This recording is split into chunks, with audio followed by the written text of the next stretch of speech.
Question number 1. ವಾಯುಗುಣ ಎಂದರೆ ಒಂದು ನಿರ್ದಿಷ್ಟ ಭೂಪ್ರದೇಶದಲ್ಲಿ ಸರಾಸರಿ ಎಷ್ಟು ವರ್ಷಗಳ ಒಂದು ಹವಾಮಾನ ಅಂತೇಳಿ ಗುರುತಿಸ್ತೀವಿ.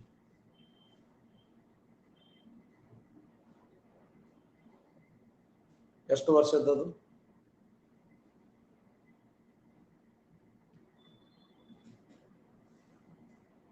ಆನ್ಸರ್ 30 ರಿಂದ 33 ವರ್ಷ. Right answer. ವಾಯುಗುಣ ಎಂಬ ಪದವನ್ನು ಮೊದಲ ಬಾರಿಗೆ ಬಳಕೆ ಮಾಡಿದವರು ಯಾರು? ವಾಯುಗುಣ ಎಂಬ ಪದವನ್ನ ಮೊದಲ ಬಾರಿಗೆ ಬಳಕೆ ಮಾಡಿದವರು ಯಾರು?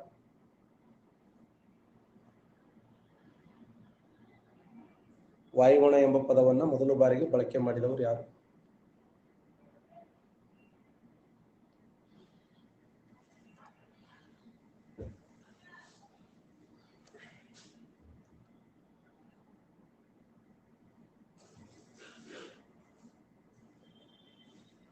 Alexander von Humboldt. Alexander von Humboldt. ಹವಾಮಾನ ಎಂಬ ಪದವನ್ನು ಬಳಕೆ ಮಾಡಿದವರು? Yes, Aristotle. ನೋಡಿ, ಹವಾಮಾನ ಎಂಬ ಪದವನ್ನು ಬಳಕೆ ಮಾಡಿದವರು ಅರಿಸ್ಟಾಟಲ್. ಆದರೆ ವಾಯುಗುಣ ಎಂಬ ಪದವನ್ನು ಮೊದಲ ಬಾರಿಗೆ ಬಳಕೆ ಮಾಡಿದವರು ಅಲೆಕ್ಸಾಂಡರ್ ವಾನ್ ಹಂಬೋಲ್ಟ್.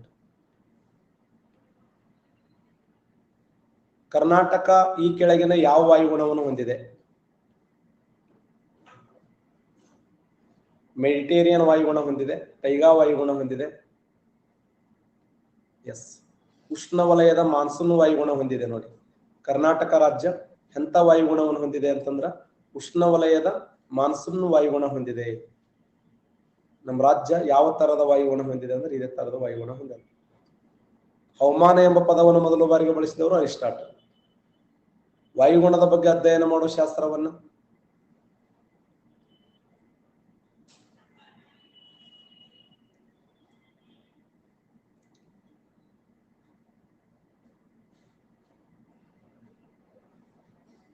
ರೈಟ್, ಕ್ಲೈಮೇಟಾಲಜಿ. ನೋಡಿ, ಸ್ಟಡಿ ಅಬೌಟ್ ದ ಕ್ಲೈಮೇಟ್.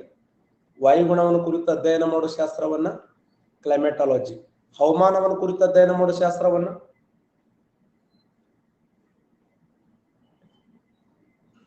ಮೆಟರಾಲಜಿ. ನೋಡಿ, ಹೌಮಾಟಾಲಜಿ ಅಂತ ಬರ್ತಾರೆ. ಮೆಟರಾಲಜಿ. ಮೆಟರಾಲಜಿ ಅಂದ್ರೆ ಏನು? Study about the weather. Weather ಅಂದ್ರೆ ಏನು? ಹವಾಮಾನ. ಒಂದಿನಕ್ಕೆ ಸಂಬಂಧಪಟ್ಟರೆ ವೆದರ್. 30ರಿಂದ 33 ವರ್ಷಕ್ಕೆ ಸಂಬಂಧಪಟ್ಟರೆ ಅದನ್ನ ಕ್ಲೈಮೇಟ್ ಅಂತ ಕರಿತೀವಿ.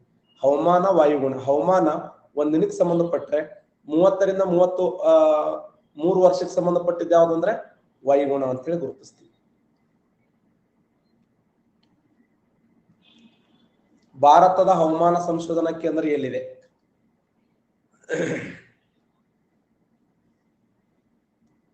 ರೈಟ್, ಮಹಾರಾಷ್ಟ್ರದ ಪುಣೆಯಲ್ಲಿದೆ. ನೋಡಿ, ಎಸ್.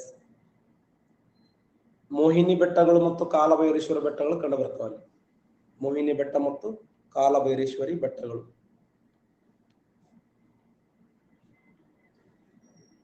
ಕರ್ನಾಟಕದಲ್ಲಿ 4 ಋತುಮಾನಗಳನ್ನು ವಿಂಗಡಿಸಲಾಗಿದೆ. ಅವುಗಳ ಅವಧಿ ಈ ಕೆಳಗಿನಂತಿವೆ. ಬೇಸಿಗೆ ಕಾಲ ಮಾರ್ಚ್ ಇಂದ ಮೇ, ನೈಋತ್ಯ ಮಾನ್ಸೂನ್ ಮಾರುತಗಳ ಕಾಲ ಜೂನ್ದಿಂದ ಅಕ್ಟೋಬರ್, ಮಾನ್ಸೂನ್ ಮಾರುತಗಳ ನಿರ್ಗಮನದ ಕಾಲ ಅಕ್ಟೋಬರ್ದಿಂದ ನವೆಂಬರ್, ಚಳಿಗಾಲ ಡಿಸೆಂಬರ್ದಿಂದ ಫೆಬ್ರವರಿ. ಯಾವ ಜೋಡಿ ತಪ್ಪಾಗಿದೆ?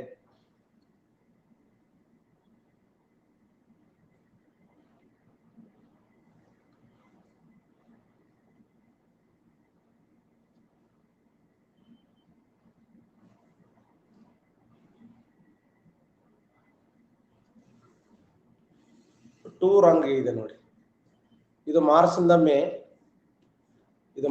ಮೇ, ಇದು ಜೂನ್ದಿಂದ ಸೆಪ್ಟೆಂಬರ್, ಅಕ್ಟೋಬರ್ ಇಂದ ನವೆಂಬರ್, ಡಿಸೆಂಬರ್ ದಿಂದ ಫೆಬ್ರವರಿ. ಎಲ್ಲ ಕರೆಕ್ಟ್ ಅದಾವ. ಯಾವ್ದು ರಾಂಗ್ ಇದೆ ಅಂತಂದ್ರ ಟೂ ರಾಂಗ್ ಇದೆ.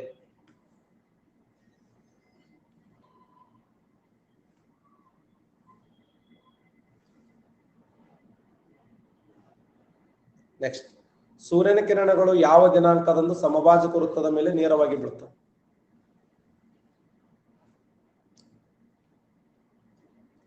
ಸೂರ್ಯನ ಕಿರಣಗಳು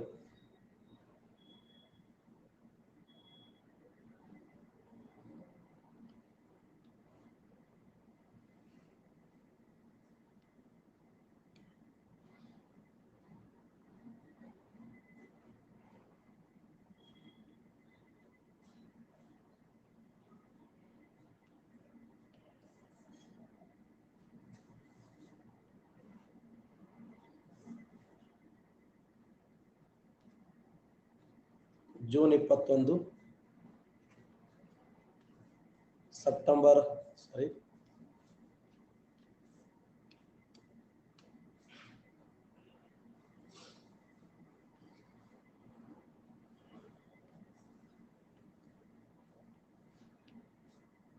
ಡಿಸೆಂಬರ್ 22 ಮಾರ್ಚ್ 21 ಸೆಪ್ಟೆಂಬರ್ 23 ಇದು ಯಾವುದು? ಶರತ್ಕಾಲ, ಇದು ವಸಂತ ಕಾಲ, ಇದು ಕರ್ಕಾಯನ, ಕರೆಕ್ಟಾ? ಇದು ಮಕರಾಯನ. ಸೂರ್ಯನ ಕಿರಣಗಳು ಜೂನ್ 21ರಂದು ಕರ್ಕಾಟಕ ಸಂಕ್ರಾಂತಿ ವೃತ್ತದ ಮೇಲೆ ನೇರವಾಗಿ ಬೀಳುತ್ತವೆ. ಡಿಸೆಂಬರ್ 22ರಂದು ಮಕರ ಸಂಕ್ರಾಂತಿ ವೃತ್ತದ ಮೇಲೆ ನೇರವಾಗಿ ಬೀಳುತ್ತವೆ. ಇನ್ನು ಮಾರ್ಚ್ 21 ಮತ್ತು ಸೆಪ್ಟೆಂಬರ್ 21 ಸೂರ್ಯನ ಕಿರಣಗಳು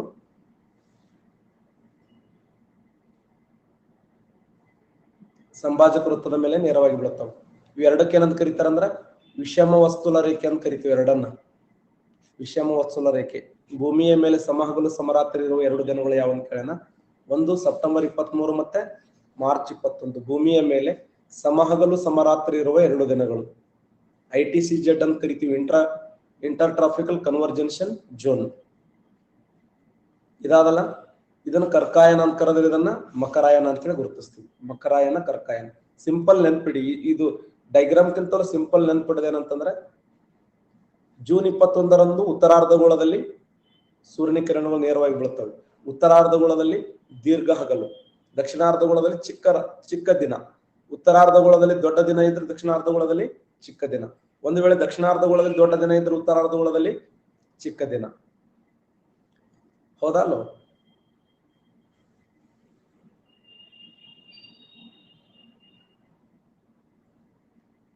ಕನ್ಫ್ಯೂಸ್ ಆಗತ್ತದ.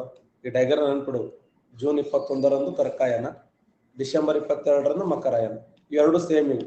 ಇಲ್ಲಿ ಉತ್ತರ ಗೋಳದಲ್ಲಿ ನೇರವಾಗಿ ಬೀಳುತ್ತದೆ, ಇಲ್ಲಿ ದಕ್ಷಿಣ ಗೋಳದಲ್ಲಿ ನೇರವಾಗಿ ಬೀಳುತ್ತದೆ. ಇವೆರಡು ಸಮ ಬೀಳುತ್ತದೆ. ಇರುವೆ 3 ಗೋಳ ಅದಾವ. ಇದು ಸಮಭಾಜಕ ವೃತ್ತ. ಇದು ಉತ್ತರದಲ್ಲಿ 23 ಕರ್ಕಾಟಕ ಸಂಕ್ರಾಂತಿ ವೃತ್ತ, ಇದು ಮಕರ ಸಂಕ್ರಾಂತಿ ವೃತ್ತ. Simple. June 21, December 22, March 21, September 23. Next, Karnataka ರಾಜ್ಯದಲ್ಲಿ ಅತಿ ಹೆಚ್ಚು ಉಷ್ಣಾಂಶ ದಾಖಲಾದ ಸ್ಥಳ ಯಾವುದು? ರಾಯಚೂರು ರೈಟ್ ಆನ್ಸರ್ ನೋಡಿ. ರಾಯಚೂರು ಸರಿಯಾದಂತ ಉತ್ತರ. ಇಲ್ಲಿವರೆಗೆ ದಾಖಲೆ ಉಷ್ಣಾಂಶ ಆಗಿದ್ದ ರಾಯಚೂರು. ಬೇಸಿಗೆ ದಿನಮಾನಗಳಲ್ಲಿ ಸ್ಥಳೀಯ ಮಾರುತಗಳು ಹತ್ತು ತರುವ ಮಳೆಯನ್ನ ಪರಿಸರಣ ಮಳೆ ಎನ್ನುವರು. ಈ ಮಳೆಯನ್ನ ಕರ್ನಾಟಕದಲ್ಲಿ ಕಾಫಿಯ ಮಳೆ, ಕೇರಳದಲ್ಲಿ ಮಾವಿನ ಮಳೆ, ಅಸ್ಸಾಮದಲ್ಲಿ ಚಾ ಮಳೆ ಎನ್ನುವರು.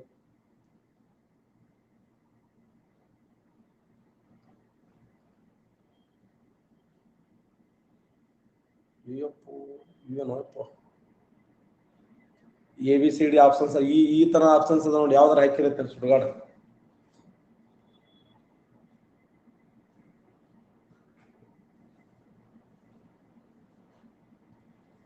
ಮೇಲಿನ ಎಲ್ಲವೂ ಸರಿ ನೋಡಿ.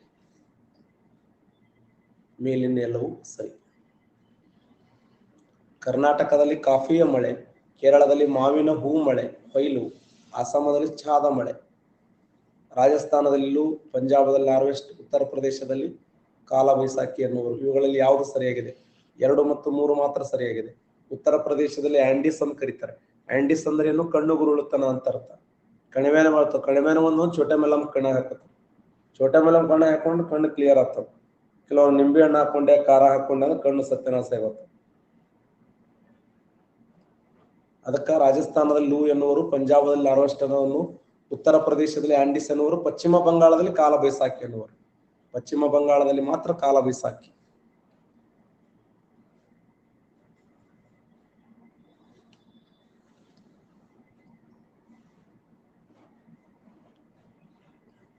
ಬೇಸಿಗೆ ಕಾಲದಲ್ಲಿ ಮಳೆಯ ಪ್ರಮಾಣ ಎಷ್ಟಿದೆ ಅಂದ್ರೆ 7% ಇದೆ ನೋಡಿ.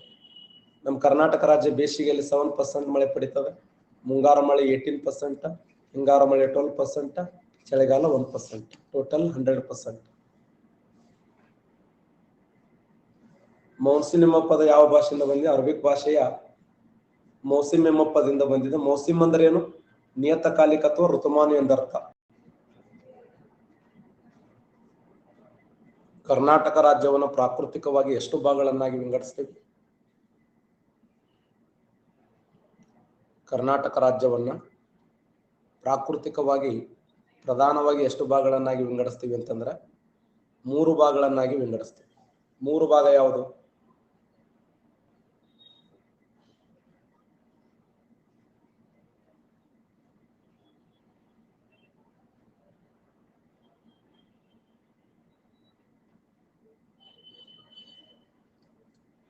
ಮೂರು ಭಾಗ ಯಾವುದಂದ್ರ ನಂಬರ್ 1 ಕೋಸ್ಟಲ್ ಏರಿಯಾ, ಕರಾವಳಿಯ ತೀರ. ನಂಬರ್ 2 ಪಶ್ಚಿಮ ಘಟ್ಟಗಳು. 3 ಮೈದಾನ ಪ್ರದೇಶ ಅಂತೇಳಿ. ಕರ್ನಾಟಕ ರಾಜ್ಯವನ್ನ ನಂಬರ್ 1 ಕರಾವಳಿ, ಕರಾವಳಿಯ ಮೈದಾನ. 2 ಪಶ್ಚಿಮ ಘಟ್ಟಗಳು, ಪಶ್ಚಿಮ ಘಟ್ಟಗಳು. ನಂಬರ್ 3 ಮೈದಾನ ಪ್ರದೇಶ, ಮೈದಾನ ಪ್ರದೇಶ.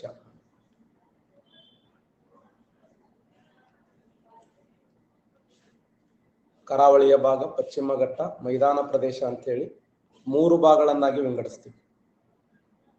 First 1 coastal area, second 1 Western Ghats, third 1 plane.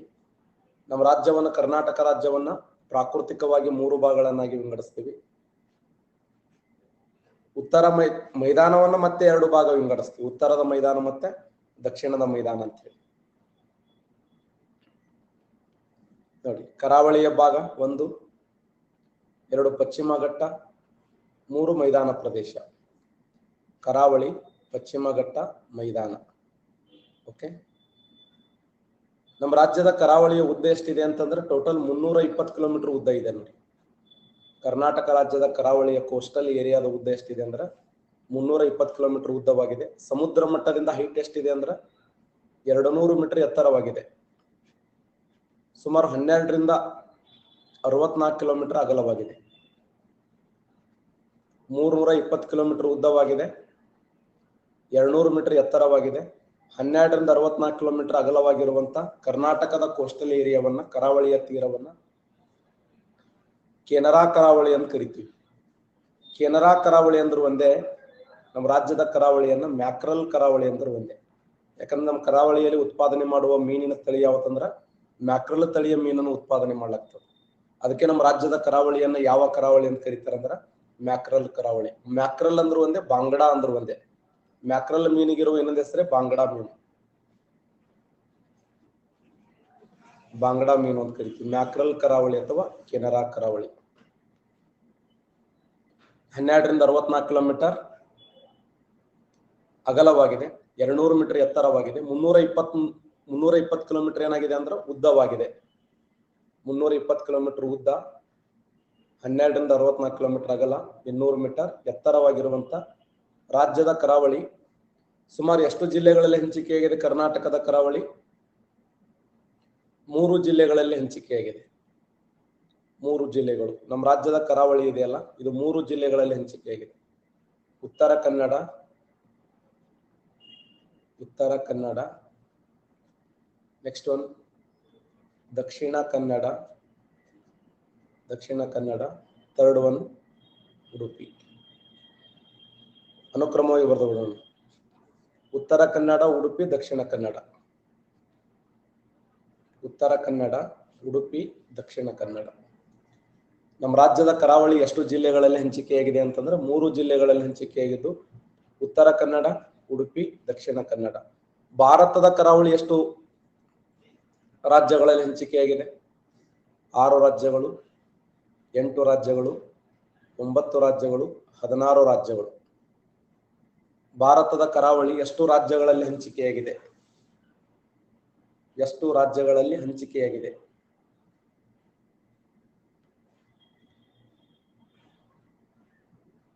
Right.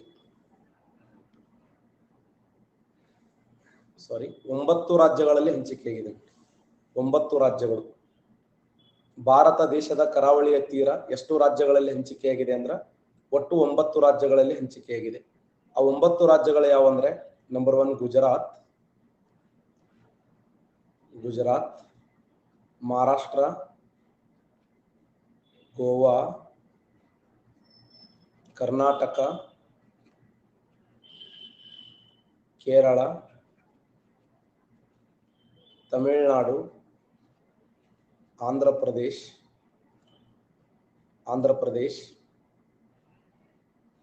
Odisha, ಪಶ್ಚಿಮ ಬಂಗಾಳ. ಕರೆಕ್ಟ್? ಗುಜರಾತ್, ಮಹಾರಾಷ್ಟ್ರ, ಗೋವಾ, ಕರ್ನಾಟಕ, ಕೇರಳ, ತಮಿಳುನಾಡು, ಆಂಧ್ರ ಪ್ರದೇಶ್, ಒಡಿಸ್ಸಾ, ಪಶ್ಚಿಮ ಬಂಗಾಳ. ಮತ್ತೆ ಇಲ್ಲೊಂದು ಸಣ್ಣ ಸಣ್ಣ ಅದಾವ ನೋಡಿ.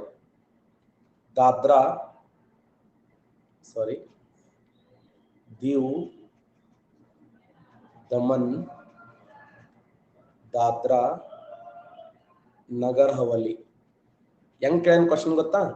ದೀವ್, ದಮನ್, ದಾದ್ರಾ, ನಗರ್ ಹವೇಲಿ ಯಾವ ರಾಜ್ಯಗಳ ಮಧ್ಯೆ ಹಂಚಿಕೆಯಾಗಿದೆ ಅಂತ ಕೇಳ್ಯಾನ. ಯಾವ ರಾಜ್ಯಗಳ ಮಧ್ಯೆ ಹಂಚಿಕೆಯಾಗಿದೆ ಅಂದ್ರೆ ಗುಜರಾತ್ ಮತ್ತು ಮಹಾರಾಷ್ಟ್ರಗಳ ಮಧ್ಯೆ ಹಂಚಿಕೆಯಾಗಿದೆ. ಗುಜರಾತ್ ಮತ್ತು ಮಹಾರಾಷ್ಟ್ರಗಳ ಮಧ್ಯದಲ್ಲಿ ದೀವ್, ದಮನ್, ದಾದ್ರಾ, ನಗರ್ ಹವೇಲಿ ಇವೇನಪ್ಪಾ ಅಂದ್ರೆ ದ್ವೀಪಗಳು. ಇವು ಸಣ್ಣ ಸಣ್ಣ ಸಣ್ಣ ದ್ವೀಪಗಳು. ಇವು ಕೂಡ ಕೇಂದ್ರಾಡಳಿತ ಪ್ರದೇಶಗಳೇ. ದೀವ್, ದಮನ್, ದಾದ್ರಾ, ನಗರ್ ಹವೇಲಿ ಸಪರೇಟ್ ಇದ್ದು, ಅವು ಎರಡು ಒಂದಾದವು. ದೀವ್, ದಮನ್, ದಾದ್ರಾ, ನಗರ್ ಹವೇಲಿ ಎರಡು ಕೂಡ ಒಂದು ಕೇಂದ್ರಾಡಳಿತ ಪ್ರದೇಶ ಅಂತ ಹೇಳಿ ಗುರುತಿಸಿ. ಕ್ವಶನ್ ಹೆಂಗ್ ಕೇಳ್ಯಾನಂತಂದ್ರ ಎಷ್ಟು ಕೇಂದ್ರಾಡಳಿತ ಪ್ರದೇಶಗಳು ಜಲಗಡಿ ಹಂಚಿಕೊಂಡಿವೆ ಅಂತ ಕೇಳ್ಯಾನ. 6, 8, 4, 3. ಎಷ್ಟು ಕೇಂದ್ರಾಡಳಿತ ಪ್ರದೇಶಗಳು ಜಲಗಡಿಯನ್ನು ಹಂಚಿಕೊಂಡಿವೆ? ಎಷ್ಟು ಕೇಂದ್ರಾಡಳಿತ ಪ್ರದೇಶಗಳು ಜಲಗಡಿಯನ್ನು ಹಂಚಿಕೊಂಡಿವೆ? 50% ಕರೆಕ್ಟ್ ಆನ್ಸರ್ ಮಾಡಿದ್ದೀರಿ. 48% ಕರೆಕ್ಟ್.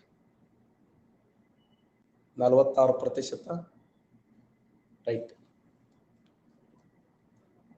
ಸರಿಯಾದಂತ ಉತ್ತರ 4 ಕೇಂದ್ರಾಡಳಿತ ಪ್ರದೇಶಗಳು. ನೋಡಿ, 4 ಕೇಂದ್ರಾಡಳಿತ ಪ್ರದೇಶಗಳು ಯಾವುವು? ದೀವ್, ದಮನ್, ದಾದ್ರಾ, ನಗರ್ ಹವೇಲಿ ಎರಡು ಕೂಡ ಇವು ಅಷ್ಟು ಕೂಡ ಒಂದು, ಲಕ್ಷದ್ವೀಪ ಒಂದು, ಅಂಡೋಮಾನ್ ನಿಕೋಬಾರ್ ಒಂದು, ಪಾಂಡಿಚೇರಿ ಒಂದು. ಇದರಾಗ ನೋಡಿ, ಪಾಂಡಿಚೇರಿ ಎಷ್ಟು ರಾಜ್ಯಗಳಲ್ಲಿ ಹಂಚಿಕೆಯಾಗಿದೆ? ಎಕ್ಸಲೆಂಟ್. ಪಾಂಡಿಚೇರಿ ಎಂಬುದು 3 ರಾಜ್ಯಗಳಲ್ಲಿ ಹಂಚಿಕೆಯಾಗಿದೆ. ನೋಡಿ, 3 ರಾಜ್ಯಗಳು ಯಾವುವು? ಆಂಧ್ರ ಪ್ರದೇಶದಲ್ಲಿ ಹಂಚಿಕೆಯಾಗಿದೆ, ತಮಿಳುನಾಡಲ್ಲಿ ಹಂಚಿಕೆಯಾಗಿದೆ, ಮತ್ತೆ ಕೇರಳ ರಾಜ್ಯದಲ್ಲಿ ಹಂಚಿಕೆಯಾಗಿದೆ. ಕೇರಳ, ತಮಿಳುನಾಡು, ಆಂಧ್ರ ಪ್ರದೇಶ ಈ 3 ರಾಜ್ಯಗಳಲ್ಲಿ ಹಂಚಿಕೆಯಾಗಿದೆ. ಆಂಧ್ರ ಪ್ರದೇಶ, ತಮಿಳುನಾಡು, ಕೇರಳ ಈ 3 ರಾಜ್ಯಗಳಲ್ಲಿ ಹಂಚಿಕೆಯಾಗಿದೆ. Very important. ಓಕೆ, ಈ ನಮ್ಮ ಕರ್ನಾಟಕ ರಾಜ್ಯದಕ್ಕೆ ಬರೋಣ. ಕರ್ನಾಟಕ ರಾಜ್ಯವನ್ನ ಪ್ರಾಕೃತಿಕವಾಗಿ 3 ಭಾಗ ಮಾಡ್ತೀವಿ. Number 1 coastal area, number 2 western ghat, third 1 plane.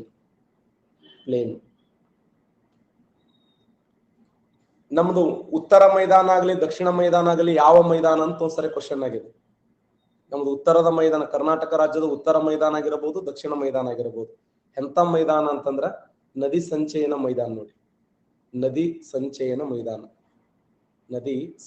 ಮೈದಾನ. ಮೈದಾನದಲ್ಲಿ ಎಷ್ಟು ಪ್ರಕಾರ ಅಂದ್ರೆ 7 ಪ್ರಕಾರದ ಮೈದಾನಗಳು ನೋಡ್ತೀವಿ. ಮೈದಾನ ಅಂದ್ರೆ ಏನು? ಸಮತಟ್ಟ ಆಗಿರಬೇಕು, ಸಮೃದ್ಧ ಆಗಿರಬೇಕು, ವಿಶಾಲ ಆಗಿರಬೇಕು. ಸಮತಟ್ಟ, ಸಮೃದ್ಧ, ವಿಶಾಲವಾದ ಭೂಪ್ರದೇಶವನ್ನ ಮೈದಾನ ಅಂತ ಕರಿತೀವಿ. ನದಿಯಿಂದ ನಿರ್ಮಾಣಗೊಂಡ್ರೆ ಸಂಚಯನ ಮೈದಾನ, ಹಿಮಗಳಿಂದ ನಿರ್ಮಾಣಗೊಂಡ್ರೆ ಬಿಲ್ ಮೈದಾನ, ಮಾರುತಗಳಿಂದ ನಿರ್ಮಾಣಗೊಂಡ್ರೆ ಲೋಯಸ್. ಮೊನ್ನೆ ಟಿಇಟಿ ಕೇಳಿದೆ 2019 ಟಿಇಟಿ. ಈ ಮಾರುತಗಳಿಂದ ನಿರ್ಮಾಣಗೊಂಡ್ರೆ ಲೋಯಸ್ ಮೈದಾನ. ಮತ್ತೆ ಸಾಗರದ ಕೆಳಭಾಗದಲ್ಲಿ ನಿರ್ಮಾಣಗೊಂಡ್ರೆ ಅಬಿಸಲ್ ಮೈದಾನ. ಸಮುದ್ರದ ದಡದಲ್ಲಿ ನಿರ್ಮಾಣಗೊಂಡ್ರೆ ಕರಾವಳಿಯ ಮೈದಾನ. ಕರೆಕ್ಟ್? ಮೈದಾನದಲ್ಲಿ ಸರೋವರಗಳಿಂದ ನಿರ್ಮಾಣಗೊಂಡ್ರೆ ಸಿರಿಸ್ ಮೈದಾನ. ಒಂದು ವೇಳೆ ಅಂತರ್ಜಲದ ಪ್ರಮಾಣ ನಿರ್ಮಾಣಗೊಂಡ್ರೆ ಅಂತರ್ಜಲ, ಗ್ರೌಂಡ್ ವಾಟರ್ ಅಂತ ಕರಿತೀವಲ್ಲ, ಸುಣ್ಣದ ಕಲ್ಲಿನ ಮೈದಾನ ಅಂತ ಕರೀತಾರೆ. ಸುಣ್ಣದ ಕಲ್ಲಿನ ಮೈದಾನ. ಒಂದು ವೇಳೆ ಅಂತರ್ಜಲದ ಕಾರ್ಯಾಚರಣೆಯಿಂದ ಏನಾದರೂ ಮೈದಾನ ನಿರ್ಮಾಣಗೊಂಡಿತ್ತಂದ್ರೆ ಅಂತರ್ಜಲದ ಕಾರ್ಯಾಚರಣೆ ನಿರ್ಮಾಣಗೊಂಡ ಮೈದಾನವನ್ನ ಸುಣ್ಣದ ಕಲ್ಲಿನ ಮೈದಾನ ಅಂತ ಹೇಳಿ ಕರಿತೀವಿ. ಸುಣ್ಣದ ಕಲ್ಲಿನ ಮೈದಾನ. ಮೈದಾನದಲ್ಲಿ ಟೋಟಲ್ 7 ಪ್ರಕಾರ.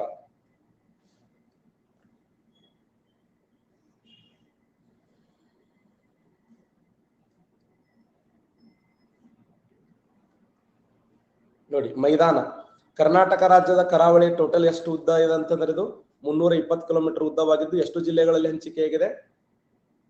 3 ಜಿಲ್ಲೆಗಳಲ್ಲಿ ಹಂಚಿಕೆಯಾಗಿದ್ದು ಕರ್ನಾಟಕ ರಾಜ್ಯದ ಕರಾವಳಿಗೆ ಹೊಂದಿಕೊಂಡು ಅತ್ಯಂತ ಸುಂದರವಾದ 3 ದ್ವೀಪಗಳಿದಾವೆ.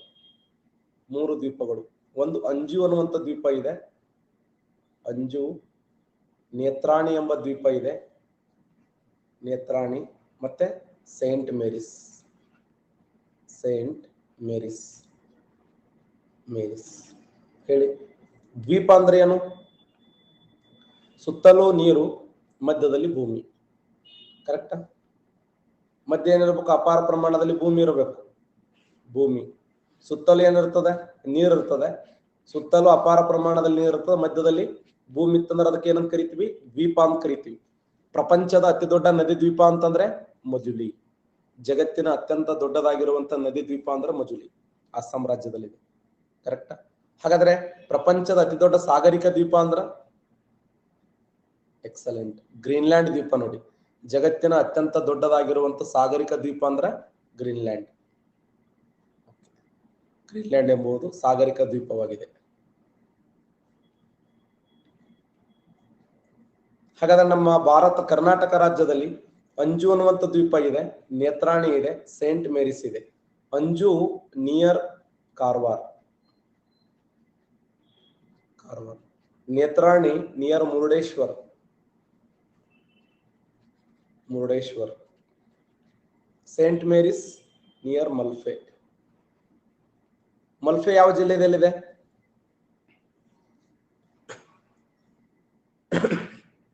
ಉಡುಪಿ ಸಮೀಪ.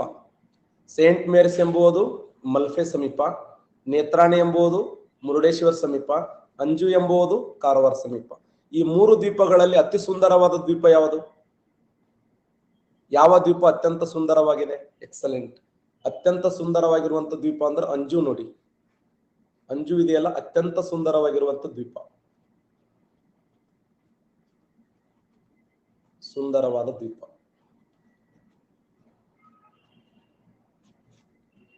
ಯಾವ ದ್ವೀಪವು ಪಾರಿವಾಳಗಳ ದ್ವೀಪ? ಎಸ್, ಪಾರಿವಾಳಗಳಿಗೆ ಫೇಮಸ್ ಆಗಿದ್ದ ನೇತ್ರಾಣಿ. ಅದಕ್ಕೆ ಇದನ್ನ ಏನ್ ಕರೀತಾರೆ? ಪಾರಿವಾಳಗಳ ದ್ವೀಪ ಅಂತ ಕರೀತಾರೆ. ಪಾರಿವಾಳ, ಪೀಸನ್ ಐಲ್ಯಾಂಡ್ ಅಂತ ಕರೀತಾರೆ. ಪೀಸನ್ ಐಲ್ಯಾಂಡ್ ಅಂದ್ರೆ ಯಾವುದು? ನೇತ್ರಾಣಿ. ಯಾವ ದ್ವೀಪವನ್ನ ತೋನ್ಸೆಪಾರ್ ಅಂತ ಕರೀತಾರೆ? ಸೇಂಟ್ ಮೇರಿಸ್ ಇದೆಯಲ್ಲ, ಸೇಂಟ್ ಮೇರಿಸ್ ಅನ್ನ ತೋನ್ಸೆಪಾರ್ ಅಂತ ಕರೀತಾರೆ. ತೋನ್ಸೆಪಾರ್, ಸೇಂಟ್ ಮೇರಿಸ್ ದ್ವೀಪವನ್ನ ತೋನ್ಸೆಪಾರ್ ಅಂತ ಕರೀತಾರೆ. ಅಥವಾ ಇದನ್ನ ಕೊಕೊನೆಟ್ ದ್ವೀಪ ಅಂತ ಕರೀತಾರೆ. ಕೊಕೊನೆಟ್. ಹೈಯೆಸ್ಟ್ ಪ್ರಮಾಣದಲ್ಲಿ ತೆಂಗು ಉತ್ಪಾದನೆ ಮಾಡುವುದರಿಂದ, ಗರಿಷ್ಠ ಉತ್ಪಾದನೆಯಲ್ಲಿ ತೆಂಗು ಬೆಳೆಯುವುದರಿಂದ ಇದನ್ನ ಕೊಕೊನೆಟ್ ದ್ವೀಪ ಅಂತಲೂ ಕರೀತಾರೆ. ಸೇಂಟ್ ಮೇರಿಸ್ ಅನ್ನ ಕೊಕೊನೆಟ್ ಅಂತ ಕರೀತಾರೆ, ಅಥವಾ ತೋನ್ಸೆಪಾರ್. ಯಾಕೆ ಇದನ್ನ ತೋನ್ಸೆಪಾರ್ ಅಂತ ಕರೀತಾರೆ ಅಂದ್ರೆ ಒಬ್ಬ ಕ್ರೈಸ್ತ ಸನ್ಯಾಸಿ ಅಂತದ್ದು ಉಲ್ಲೇಖ ಇದೆ ಅಷ್ಟೇ. ಕ್ರೈಸ್ತ ಸನ್ಯಾಸಿ ಅನ್ನುವಂತ ವ್ಯಕ್ತಿ ಆ ದ್ವೀಪದಲ್ಲಿ ವಾಸ ಮಾಡಿದ್ದ, ಇದ್ದು ಆತ ಯೋಗ, ಧ್ಯಾನ, ಪ್ರಾಣಾಯಾಮ ಮಾಡಿ ಅಲ್ಲೇ ಆರಾಮ್ ಏನು ಬೋಧನೆಗಳನ್ನ ಮಾಡಿ ಬಿದ್ದು ಒದ್ದಾಡಿ ಸತ್ತೋದ. ಅದ ಸಲುವಾಗಿನೇ ಅದನ್ನ ಸೇಂಟ್ ಮೇರಿಸ್ ಅಂತ ಕರೀತಾರೆ. ಯಾವುದು? ತೋನ್ಸೆಪಾರ್. ತೋನ್ಸೆಪಾರ್ ಅನ್ನುವಂಥ ದ್ವೀಪ ಇದೆಯಲ್ಲ, ಅದಕ್ಕೆ ಸೇಂಟ್ ಮೇರಿಸ್ ಅಂತ ಕರೀತಾರೆ. 3 ಅದಾವೆ. ಒಂದು ಅಂಜು, ನೇತ್ರಾಣಿ, ಸೇಂಟ್ ಮೇರಿಸ್. ಕಾರವಾರ ಸಮೀಪ ಅಂಜು, ಮುರುಡೇಶ್ ಸಮೀಪ ನೇತ್ರಾಣಿ, ಮಲ್ಪೆ ಸಮೀಪ ಸೇಂಟ್ ಮೇರಿಸ್. ಹಾಗಾದ್ರೆ ಕರ್ನಾಟಕ ರಾಜ್ಯದ ಕರಾವಳಿ ಒಂದು ರೋಮಾಂಚನ ಇದೆ. ನಮ್ಮ ರಾಜ್ಯದ ಕರಾವಳಿಯಲ್ಲಿ ಪ್ರಮುಖವಾಗಿರುವಂತಹ ಉದ್ಯೋಗ ಮೀನುಗಾರಿಕೆ ಅಂತ ಹೇಳಿದ್ದೆ ನಿಮಗೆ. ಮ್ಯಾಕ್ರಲ್ ತಳಿಯ ಮೀನನ್ನು ಉತ್ಪಾದನೆ ಮಾಡ್ತಾರೆ. ನದಿಗಳು ಹರಿದು ಬರ್ತವೆ ಪಶ್ಚಿಮ ಘಟ್ಟಗಳಿಂದ. ಪಶ್ಚಿಮ ಘಟ್ಟಗಳಿಂದ ಹರಿದು ಬರುವಂತ ನದಿಗಳು ಅಪಾರ ಪ್ರಮಾಣದಲ್ಲಿ ಮಣ್ಣು, ಅಪಾರ ಪ್ರಮಾಣದಲ್ಲಿ ಮಣ್ಣು, ಅಲ್ಲಿರುವಂತ ಸಾವಯವ ಗಿಡದ ತಪ್ಪಲುಗಳನ್ನು ತಂದು ಸಣ್ಣ ಸಣ್ಣ ಅವು ಆಕ್ಚುಲಿ ನದಿ ದ್ವೀಪಗಳ ನಿರ್ಮಾಣ ಮಾಡಬೇಕಿತ್ತು. ನದಿ ದ್ವೀಪಗಳ ಬದಲಾಗಿ ಏನ್ ಮಾಡ್ತಾವ ಅಂದ್ರೆ ಸಣ್ಣ ಸಣ್ಣ ಲಗುನುಗಳ ನಿರ್ಮಾಣ ಮಾಡ್ತಾವ. ಲಗುನುಗಳಂದ್ರೆ ಈ ತರ ಪ್ರದೇಶಗಳು ಇರ್ತಾವ. ಅವಕ್ಕೆ ಏನಂತ ಕರೀತಾರೆ? ಲಗೂನ್ಗಳು ಅಂತ ಕರೀತಾರೆ. ನೀವು ಮೋಸ್ಟ್ಲಿ ಇದಕ್ಕೆ ಹೋಗ್ಬೇಕು, ನೀವು ಕಾಸರಕೋಟ ಬೀಚ್ಗೆ ಹೋದ್ರೆ ಅಂದ್ರೆ ಕಾಸರಕೋಟ ಬೀಚ್ ಇದೇ ತರ ಅದ. ಕರೆಕ್ಟ್. ಆಮೇಲೆ ಓಂ ಬೀಚ್ ಇದೆಯಲ್ಲ, ಓಂ ಬೀಚ್ ಬಹಳಷ್ಟು ಹತ್ತಿದೆ, ಸಮುದ್ರಕ್ಕೆ ಸಮೀಪವಾಗಿರೋ, ಭೂಮಿಗೆ ಸಮೀಪವಾಗಿರುವಂತದ್ದು. ನಮ್ಗೆ ಅಲ್ಲಿ ಬೀಚ್ ನೋಡಕ್ಕೆ ಸಾಧ್ಯ ಇಲ್ಲ. ಓಂ ಬೀಚ್ ಇದೆಯಲ್ಲ, ಆ ಬೀಚಿನ ಮ್ಯಾಗ ನಾವು ತಿರುಗಾಡ್ತೀವಿ ಅಥವಾ ಓಂ ಬೀಚ್ ದಲ್ಲಿ ನಾವು ಎಂಜಾಯ್ಮೆಂಟ್ ಮಾಡ್ತೀವಿ ಅಂದ್ರೆ ಆ ಪ್ರದೇಶ ಎಂಜಾಯ್ಮೆಂಟ್ಗೆ ಇಲ್ಲೇ ಇಲ್ಲ. ಅದು ನೋಡ್ಲಕ್ ಓಂ ಬೀಚ್ ಇದೆ, ಬಟ್ ಭೂಮಿ ಹತ್ತಿರ ಇದೆ. ಭೂಮಿ ಹತ್ತಿರ ಬರೋದ್ರಿಂದ ಸಣ್ಣ ಸಣ್ಣ ಲಗುನುಗಳನ್ನ ನಿರ್ಮಾಣ ಮಾಡ್ತದೆ. ಸಣ್ಣ ಸಣ್ಣ ಇನ್ನು ಇಲ್ಲಿ ನೀವು ಉತ್ತರ ಕನ್ನಡ ಜಿಲ್ಲೆಯ ಕಾಸರಕೋಟ್ ಹೋದ್ರೆ ಅಂದ್ರೆ ಅದು ರೋಮಾಂಚನ ಅನಿಸ್ತದ. ಆ ಪ್ರದೇಶನೇ ಎಷ್ಟು ಲೆಂತ್ ಇದೆ ಅಂದ್ರೆ ಬಹಳ ವಿಶೇಷವಾಗಿರುವಂತ ಪ್ರದೇಶ ಕಾಸರಕೋಟ್ ಅನ್ನುವಂಥದ್ದು. ಕರೆಕ್ಟಾ?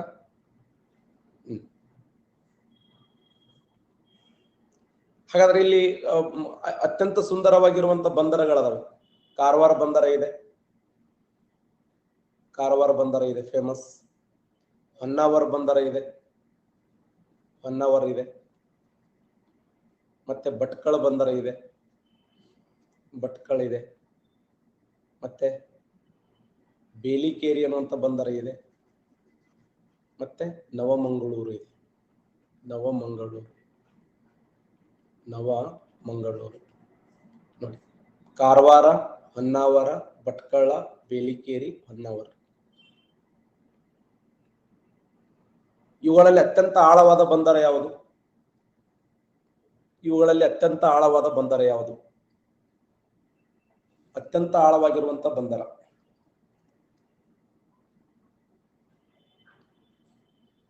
ಎಕ್ಸಲೆಂಟ್. ಸರಿಯಾದಂತ ಉತ್ತರ ನವಮಂಗಳೂರು ಬಂದರ ನೋಡಿ. ಘೋಷಣೆ ಆಗಿದ್ದು 1974ರಲ್ಲಿ ಘೋಷಣೆ ಆಗಿದೆ. 1974ರಂದು ಇದು ದೇಶದ 9ನೇ ಬಂದರ ಅಂತ ಗುರುತಿಸ್ತೀವಿ. ಇದನ್ನು ಘೋಷಣೆ ಮಾಡಿದವರು ಯಾರು? ಇಂದಿರಾ ಗಾಂಧಿ. ಇದನ್ನು ಘೋಷಣೆ ಮಾಡಿದವರು ಯಾರು? ಇಂದಿರಾ ಗಾಂಧಿ. ಯಾವ ವರ್ಷ? 1974 ಮೇ 4ರಂದು ಘೋಷಣೆ ಆಗ್ತದೆ. ಮೇ 4ರಂದು 1974 ಮೇ 4ರಂದು ಸ್ವತಃ ಇಂದಿರಾ ಗಾಂಧಿ ಅವರ ಘೋಷಣೆ ಮಾಡ್ತಾರೆ ಈ ಬಂದರವನ್ನ. ಕರೆಕ್ಟಾ? ಈ ಕರ್ನಾಟಕ ರಾಜ್ಯದಲ್ಲಿ ಅತ್ಯಂತ ಆಳವಾಗಿರೋ ಬಂದರ, ದೇಶದ ಅತ್ಯಂತ ಆಳವಾದ ಬಂದರ ಯಾವುದು? ಇಡೀ ರಾಷ್ಟ್ರದಲ್ಲಿ ಅತ್ಯಂತ ಆಳವಾಗಿರುವಂತ ಬಂದರ ಯಾವುದು? ದೇಶದಲ್ಲಿ ಆಳವಾದ ಬಂದರ ವಿಶಾಖಪಟ್ಟಣ ನೋಡಿ. ವಿಶಾಖಪಟ್ಟಣ. ಇಡೀ ದೇಶದಲ್ಲಿ ಅತ್ಯಂತ ಆಳವಾಗಿರುವಂತ ಬಂದರ ಅಂದ್ರೆ ವಿಶಾಖಪಟ್ಟಣ. ಚಿಕ್ಕ ಬಂದರಗಳಲ್ಲಿ ಅತ್ಯಂತ ಆಳವಾದ ಬಂದರ ಅಂದ್ರ ಚಿಕ್ಕ ಬಂದರಗಳಲ್ಲಿ, ಎಸ್ ವೆರಿ ಗುಡ್, ಗಂಗಾವರಂ ಅನ್ನುವಂತ ಬಂದರ ನೋಡಿ.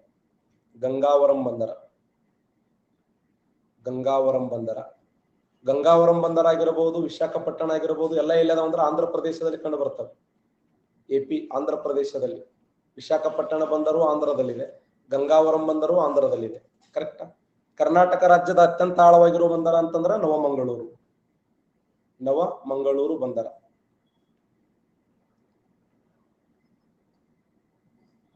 ಯಾವ ಬಂದರವನ್ನ ಕರ್ನಾಟಕದ ಹೆಬ್ಬಾಗಿಲು ಎನ್ನುವರು?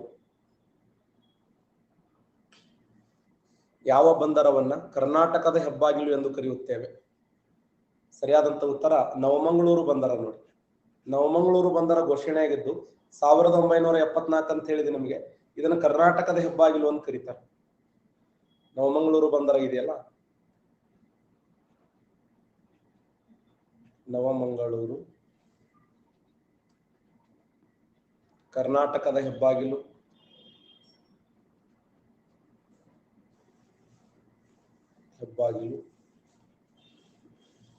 ಹೈಯೆಸ್ಟ್ ಕಾಫಿಯನ್ನು ರಫ್ತು ಮಾಡುತ್ತದೆ. ಇದನ್ನ ಕಾಫಿಯ ಬಂದರ ಅಂತ ಕರಿತೀವಿ. ವಿಶ್ವದ ಕಾಫಿಯ ಬಂದರ ಅಂತಂದ್ರ ರಿಯೋ ಡಿ ಜನೈರೋ ಅನ್ನುವಂತ ಬಂದರ ಇದೆಯಲ್ಲ, ಇದನ್ನು ವಿಶ್ವದ ಕಾಫಿಯ ಬಂದರ ಅಂತ ಕರೀತಾರೆ. ಈ ರಿಯೋ ಡಿ ಜನೈರೋ ಅನ್ನುವಂತ ಬಂದರ ಯಾವ ದೇಶದಲ್ಲಿದೆ? ರಿಯೋ ಡಿ ಜನೈರೋ ಅನ್ನುವಂಥದ್ದು ಯಾವ ದೇಶದಲ್ಲಿ ಕಂಡು ಬರುತ್ತದೆ ಅಂದ್ರ, ಎಸ್ ಎಕ್ಸಲೆಂಟ್, ಸರಿಯಾದಂತ ಉತ್ತರ ಬ್ರೆಜಿಲ್ ದೇಶದಲ್ಲಿ ಕಂಡು ಬರ್ತದೆ ನೋಡಿ. ಬ್ರೆಜಿಲ್ ದೇಶದಲ್ಲಿ ಕಂಡು ಬರ್ತದೆ. ರಿಯೋ ಡಿ ಜನೈರೋ ಅನ್ನುವಂತ ಬಂದರ ಬ್ರೆಜಿಲ್ ದೇಶದಲ್ಲಿ ಕಂಡು ಬಂದು ಅದನ್ನ ಏನಂತ ಕರೀತಾರ ಅಂದ್ರೆ ವಿಶ್ವದ ಕಾಫಿಯ ಬಂದರ ಅಂತ ಕರೀತಾರೆ. ವಿಶ್ವದ ಕಾಫಿಯ ಬಂದರ.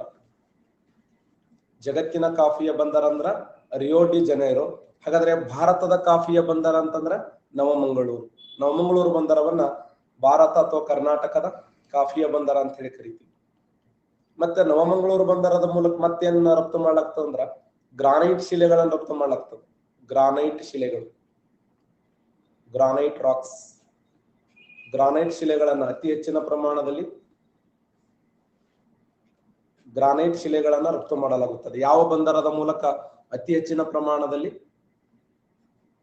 ಗ್ರಾನೈಟ್ ಶಿಲೆಗಳನ್ನು ರಫ್ತು ಮಾಡಲಾಗುತ್ತದೆ ಅಂದ್ರೆ ನವಮಂಗಳೂರು ಬಂದರದ ಮೂಲಕ ಕಾಫಿ ರಫ್ತು ಮಾಡ್ತೀವಿ.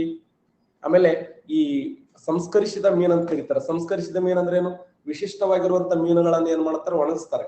ಆ ವಿಶಿಷ್ಟವಾಗಿರುವಂತ ಮೀನುಗಳನ್ನು ಒಣಗಿಸಿ ಉಪ್ಪಚ್ಚಿ ಮಾರಾಟ ಮಾಡುವ ಬಂದರ ಯಾವ್ದಂದ್ರೆ ನವಮಂಗಳೂರು. ಅದಕ್ಕೆ ಇದನ್ನ ಸಂಸ್ಕರಿಸಿದ ಮೀನುಗಳು ಅಂತ ಕರೀತಾರೆ. ಆ ಸಂಸ್ಕರಿಸಿದ ಮೀನುಗಳನ್ನ ಮಾರಾಟ ಮಾಡುವಂತ ಬಂದರ ಯಾವ್ದಂದ್ರ ನವಮಂಗಳೂರು ಬಂದರದ ಮೂಲಕ ಸಂಸ್ಕರಿಸಿದಂತ ಮೀನುಗಳನ್ನ ರಫ್ತು ಮಾಡಲಾಗುತ್ತದೆ ಅಂತ. ಕರೆಕ್ಟ್. ಒಟ್ಟಾರೆಯಾಗಿ ನವಮಂಗಳೂರು ಬಂದರವನ್ನ ಕರ್ನಾಟಕದ ಹೆಬ್ಬಾಗಿಲು ಅಂತ ಕರಿತೀವಿ. ಕಾಫಿಯ ಬಂದರ ಅಂತ ಕರೀತಾರೆ. ಗ್ರಾನೈಟ್ ಶಿಲೆಗಳನ್ನು ರಫ್ತು ಮಾಡುವಂತ ಬಂದರ ಅಂತ ಕರೀತಾರೆ. ಇದನ್ನು ಇಂದಿರಾ ಗಾಂಧಿ ಅವರು 1974 ಮೇ 4 ಘೋಷಣೆ ಮಾಡಿದಂತ ಬಂದರ.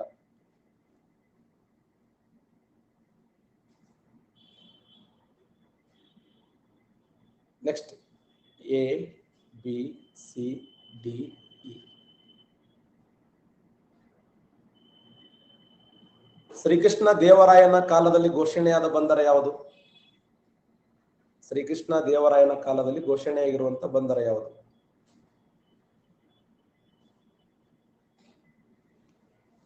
ಶ್ರೀಕೃಷ್ಣ ದೇವರಾಯನ ಕಾಲದಲ್ಲಿ ಘೋಷಣೆಯಾಗಿರುವಂತ ಬಂದರ ಯಾವುದು?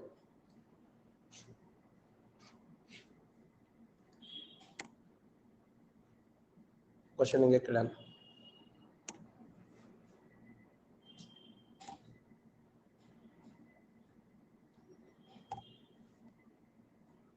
ಘೋಷಣೆ ಆಗಿರುವಂತ ಬಂದರ ಅಂದ್ರೆ ಭಟ್ಕಳ ಬಂದರ. ಈ ಭಟ್ಕಳ ಬಂದರದ ಮೂಲಕ ಪೋರ್ಚುಗಲ್ದವ್ರು ಏನ್ ಮಾಡ್ತಾರಂದ್ರೆ ತಮ್ಮ ವ್ಯಾಪಾರಗಳನ್ನ, ಸರಕು ಸೇವೆಗಳನ್ನ ರಫ್ತು ಮಾಡ್ತಿದ್ರು. ಹೌದಾ? ಭಟ್ಕಳ ಬಂದರದ ಮೂಲಕ. ಶರಬಿ ನದಿಯ ದಡದ ಮೇಲೆ ಕಂಡುಬರುವಂತ ಬಂದರ ಯಾವುದು? ಶರಬಿ ನದಿಯ ದಡದ ಮೇಲೆ ಕಂಡುಬರುವಂತ ಬಂದರ ಯಾವುದು? ಶರಬಿ ನದಿಯ ದಡದ ಮೇಲೆ ಕಂಡುಬರುವಂತ ಬಂದರ ಯಾವುದು?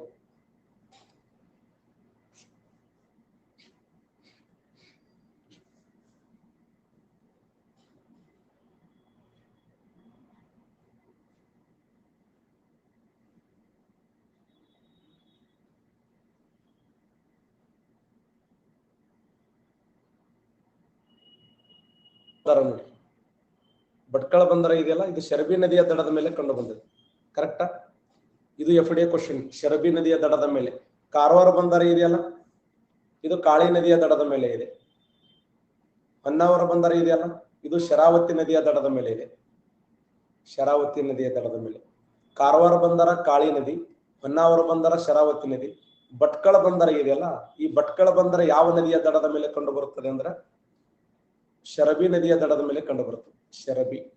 ಬೇಲಿಕೇರಿ ಬಂದರ ಬಿಂಗೆ ನದಿಯ ದಡದ ಮೇಲೆ ಕಂಡು ಬರುತ್ತದೆ. ಕ್ವಶನ್ ಏನ್ ಕೇಳೋಣ? ಕರ್ನಾಟಕ ರಾಜ್ಯದಿಂದ ಸಾಗರಮಾಲಾ ಯೋಜನೆಗೆ ಒಳಪಟ್ಟಂತ ಏಕೈಕ ಬಂದರ ಯಾವುದು? ಯಾವ ಬಂದರ ಕರ್ನಾಟಕ ರಾಜ್ಯದಿಂದ ಸಾಗರಮಾಲಾ ಯೋಜನೆಗೆ ಒಳಪಟ್ಟಿದೆ ಅಂದ್ರೆ ಬೇಲಿಕೇರಿ. ಎಲ್ಲ ಉತ್ತರ ಕನ್ನಡ ಜಿಲ್ಲೆಯಲ್ಲಿ ಅದಾವ. PSI ಕ್ವಶನ್ ಕೇಳಿದ್ದ, ಬೇಲಿಕೇರಿ ಬಂದರ ಯಾವ ಜಿಲ್ಲೆಯಲ್ಲಿ ಇದೆ ಅಂತ ಹೇಳಿ. ಯಾಕೆ ಅದನ್ನು ಕೇಳಿದ್ದ ಅಂದ್ರೆ ಅದು ಸಾಗರಮಾಲಾ ಯೋಜನೆಗೆ ಒಳಪಟ್ಟಿದ್ದು ವೆರಿ ಇಂಪಾರ್ಟೆಂಟ್ ಇರುವುದರಿಂದ ಕ್ವಶನ್ ಆಗಿದೆ. ಉತ್ತರ ಕನ್ನಡ ಜಿಲ್ಲೆಯಲ್ಲಿ ಕಂಡು ಬರುವಂತ ಬಂದರ. ಇದು ಸಹ ಉತ್ತರ ಕನ್ನಡ, ಇದು ಉತ್ತರ ಕನ್ನಡ, ಇದು ಉತ್ತರ ಕನ್ನಡ. ಇದು ಅತಿ ಸುಂದರವಾದ ಬಂದರ, ಸರ್ವ ಋತುಮಾನಗಳ ಬಂದರ. ಇದು ಪ್ರಾಚೀನ ಕಾಲದ ಬಂದರ. ಇದು ನಾವು ಏನು ಸಾಗರಮಾಲಾ ಯೋಜನೆಗೆ ಒಳಪಟ್ಟಂತ ಬಂದರ. ಬಿಂಗೆ ನದಿಯ ದಡದ ಮೇಲೆ, ಶರಬಿ ನದಿಯ ದಡದ ಮೇಲೆ, ಶರಾವತಿ ನದಿಯ ದಡದ ಮೇಲೆ, ಕಾಳಿ ನದಿಯ ದಡದ ಮೇಲೆ ಕಂಡು ಬರುವಂತ ಬಂದರಗಳಂತ ಹೇಳಿ ಗುರುತಿಸ್ತೀವಿ. ಇನ್ನ ಕರ್ನಾಟಕ ರಾಜ್ಯದ ಕರಾವಳಿಯ ತೆಗೆದುಕೊಂಡಾಗ ಮತ್ತೇನು ವಿಶೇಷ ಕರಾವಳಿಯಲ್ಲಿ? ಬಹುಶಃ ಉತ್ತರ ಕನ್ನಡ ಜಿಲ್ಲೆ ನೋಡಿದ್ರೆ ರೋಮಾಂಚನ ಅನಿಸ್ತದೆ ನಮ್ಗೆ. ಉತ್ತರ ಕನ್ನಡ ಜಿಲ್ಲೆ ಇದೆಯಲ್ಲ, ಉತ್ತರ ಕನ್ನಡ ಜಿಲ್ಲೆ ಅತಿ ಹೆಚ್ಚು ಅರಣ್ಯ ಹೊಂದಿರುವಂತ ಜಿಲ್ಲೆ. ಇಡೀ ಕರ್ನಾಟಕ ರಾಜ್ಯದಲ್ಲಿ ಅತಿ ಹೆಚ್ಚು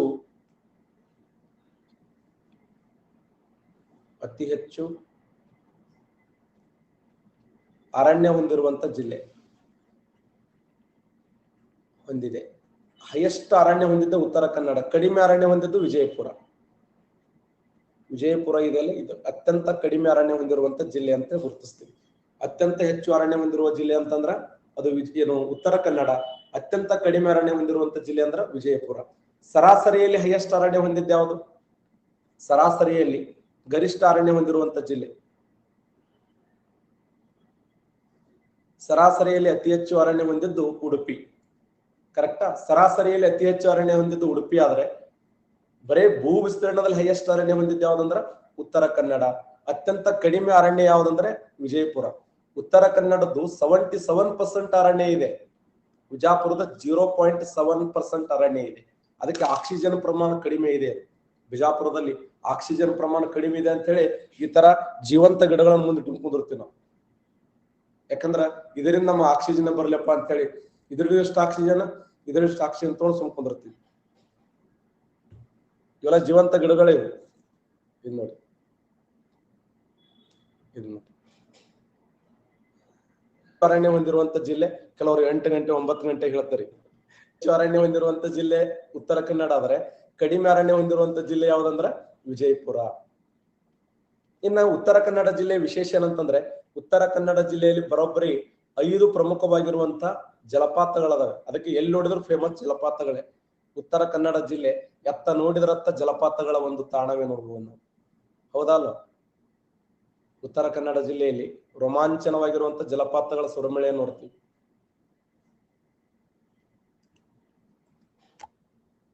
ಯಾವ ಜಲಪಾತಗಳದಾವೆ ಫೇಮಸ್? ಕಾಳಿ ನದಿಯಿಂದ ನಿರ್ಮಾಣಗೊಂಡಂತ ಅತ್ಯಂತ ಮುಖ್ಯವಾಗಿರುವಂತ ಜಲಪಾತಗಳನ್ನು ನೋಡ್ತೀವಿ.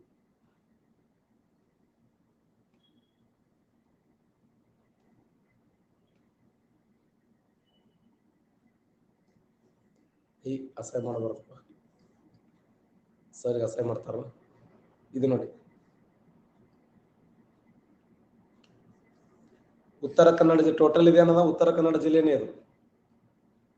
ಇದೇನಿದು? ಈ ಸ್ಥಳದಲ್ಲಿ ಇದು ಪ್ಲೇಸ್ ನ ಕಂಡು ಬರುವ ಸ್ಥಳದ ಹೆಸರೇನು? ಹಾಗಾದ್ರೆ ಈ ಚಿತ್ರದಲ್ಲಿ ಕಂಡು ಬರುವ ಸ್ಥಳದ ಹೆಸರೇನು? Yes, excellent. ಉತ್ತರ ಕನ್ನಡ ಜಿಲ್ಲೆಯಲ್ಲಿ ಪ್ರಸಿದ್ಧವಾಗಿರುವಂತ ಕೈಗಾ ಅನ್ನುವಂತ ಅಣುವಿದ್ಯುತ್ ಸ್ಥಾವರ ಇದೆ. ಕೈಗಾ ಯಾವ ನದಿಯ ಭಾಗದಲ್ಲಿದೆ? ಕೈಗಾ ಎಸ್, ಕಾಳಿ ನದಿಯ ಎಡಭಾಗದಲ್ಲಿ ಕಂಡು ಬರುತ್ತೆ. ಕಾಳಿ ನದಿಯ ಎಡಭಾಗದಲ್ಲಿ ಕಾಳಿ ನದಿಯ ಎಡಭಾಗದಲ್ಲಿ ಕಂಡು ಬರುತ್ತೆ. ಕೈಗಾ ಅನ್ನುವಂತ ಅಣುವಿದ್ಯುತ್ ಸ್ಥಾವರ ಇದೆಯಲ್ಲ, ಈ ಒಂದು ಕಾಳಿ ನದಿ ಎಡಭಾಗದಲ್ಲಿ ಕಂಡು ಬಂದು ಯಾವ ವರ್ಷ ಸ್ಥಾಪನೆ ಆಗಿದೆ ಅಂತಂದ್ರೆ 2000ರಲ್ಲಿ ಸ್ಥಾಪನೆ ಆಗಿದೆ. ಕಾಳಿ ನದಿ ಎಡಭಾಗದಲ್ಲಿ ಸ್ಥಾಪನೆ ಆಗಿದ್ದು ಇದು ಕರ್ನಾಟಕ ರಾಜ್ಯದಲ್ಲಿ ಏನು ಗರಿಷ್ಠ ಪ್ರಮಾಣದ ದಿನಗಳ ಕಾಲ ವಿದ್ಯುತ್ ಅನ್ನು ಉತ್ಪಾದನೆ ಮಾಡಿದಂತ ಒಂದು ಸ್ಥಾವರ ಅಂತ ಹೇಳಿ ಗುರುತಿಸ್ತೀವಿ. ಕಾಳಿ ನದಿ ಎಡಭಾಗದಲ್ಲಿ ಕೈಗಾ ಅಣುವಿದ್ಯುತ್ ಸ್ಥಾವರ ನೋಡಿ ಎಷ್ಟು ರೋಮಾಂಚನ ಇದೆ. ಇದೆಲ್ಲ ಕಾಳಿ ನದಿ, ಅದು ತುಂಬಿ ಹರಿಯುವ ಕಾಳಿ, ಸಮೃದ್ಧವಾಗಿರುವಂತ ನದಿ ಕಾಳಿ. ಉತ್ತರ ಕನ್ನಡ ಜಿಲ್ಲೆಯಲ್ಲಿ ಅಂಸಿ ಅನ್ನುವಂತ ರಾಷ್ಟ್ರೀಯ ಉದ್ಯಾನವನ ಇದೆ. ಅಣಸಿ ಅಥವಾ ಅಂಸಿ, ಅಣಸಿ ಅಂದ್ರೂ ಒಂದೇ, ಅಂಸಿ ಅಂದ್ರೂ ಒಂದೇ. ಅಣಸಿ ಅಥವಾ ಅಂಸಿ ಅನ್ನುವಂಥದ್ದು ಉತ್ತರ ಕನ್ನಡ ಜಿಲ್ಲೆಯಲ್ಲಿ ಕಂಡು ಬರುವಂತ ಪ್ರಸಿದ್ಧವಾಗಿರುವಂತ ರಾಷ್ಟ್ರೀಯ ಉದ್ಯಾನವನ ನೋಡಿ. ಕರೆಕ್ಟಾ? ಅಂಸಿ ರಾಷ್ಟ್ರೀಯ ಉದ್ಯಾನವನ ಎಲ್ಲಿದೆ ಅಂದ್ರೆ ಉತ್ತರ ಕನ್ನಡ ಜಿಲ್ಲೆಯಲ್ಲಿದೆ.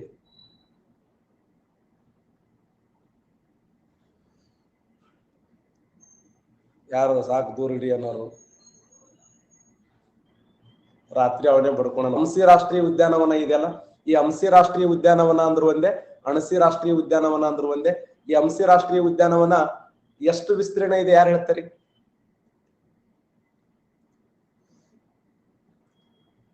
ಎಷ್ಟು ವಿಸ್ತೀರ್ಣ ಇದೆ ಅಂತಂದ್ರೆ 250 ಚದರ ಕಿಲೋಮೀಟರ್ ವಿಸ್ತೀರ್ಣ ಇದೆ.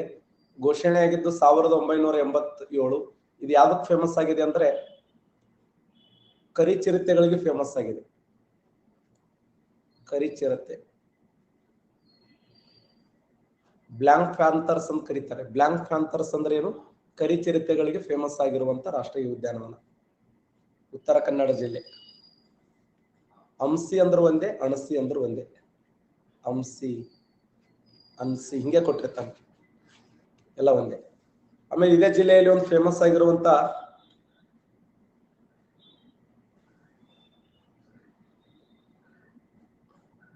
ಅತ್ತಿವೇರಿ ಅನ್ನುವಂತ ಒಂದು ಪಕ್ಷಿಧಾಮ ಇದೆ ನೋಡಿ. ಅತ್ತಿವೇರಿ ಪಕ್ಷಿಧಾಮ, ಇದು ಕ್ವಶನ್ ಆಗಿದೆ. ಅತ್ತಿವೇರಿ ಪಕ್ಷಿಧಾಮ ಕರ್ನಾಟಕ ರಾಜ್ಯದ 5 ಪ್ರಮುಖವಾದ ಪಕ್ಷಿಧಾಮಗಳಲ್ಲಿ ಅತ್ತಿವೇರಿ ಪಕ್ಷಿಧಾಮ ಕೂಡ ಒಂದು. ಅತ್ತಿವೇರಿ ಪಕ್ಷಿಧಾಮ ಘೋಷಣೆಯಾದ ವರ್ಷ ಎಸ್ 2009 ನೋಡಿ. 2009ರಲ್ಲಿ ಅತ್ತಿವೇರಿ ಅನ್ನುವಂತ ಒಂದು ಪ್ರಸಿದ್ಧವಾದ ಪಕ್ಷಿಧಾಮವನ್ನು ನೋಡ್ತೀವಿ. ಅತ್ತಿವೇರಿ ಪಕ್ಷಿಧಾಮ